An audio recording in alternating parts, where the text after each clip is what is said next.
আমার বাবা যেন আমৃত্যু পরিশ্রমী মানুষ ছিল। মৃত্যুর দিন পর্যন্ত উনি পরিশ্রম করে গেছেন। যেদিন পৃথিবী ছেড়ে চলে যাচ্ছেন সেদিনও কিন্তু পরিশ্রম করেছেন। আর ছোট থেকে বাবাকে বলতে শুনেছি, ওরে স্বপ্ন ঘুমিয়ে দেখবি না, স্বপ্ন জেগে দেখবি। আর সেই স্বপ্ন পূরণ করার জন্য পরিশ্রমের দরকার হয়। আর পরিশ্রম করবি আনন্দের সঙ্গে, তাহলে দেখবি পরিশ্রমটা তোর কাছে বোঝা বলে মনে হচ্ছে না। অনেক দিনই স্বপ্ন ছিল এরকম একটা সান বাঁধানো ঘাট হবে, একটা নিজের পুকুর হবে, সে ছোট হোক, আর একটা সান বাঁধানো ঘাট হবে।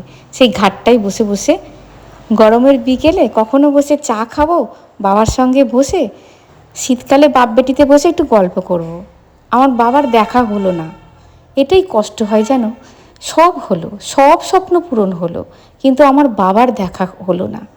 এই ঘাটটায় মাঝে মাঝে একা এসে বসি জানো, তখন খুব মিস করি বাবাকে। আর বলি, দেখো পাপি, তোমার মামন এই ঘাটটায় বসে আছে কিন্তু তুমি নেই। আবার মনের মধ্যে জাগে, না আমার বাবা তো আমার সঙ্গেই আছে। আবার বাবার সঙ্গে বসে বসে গল্প করি। কুচুমটা দেখে আর বলে, তুমি ঘাটে বসে বসে কি বিড়বিড় করে কার সঙ্গে কথা বলো।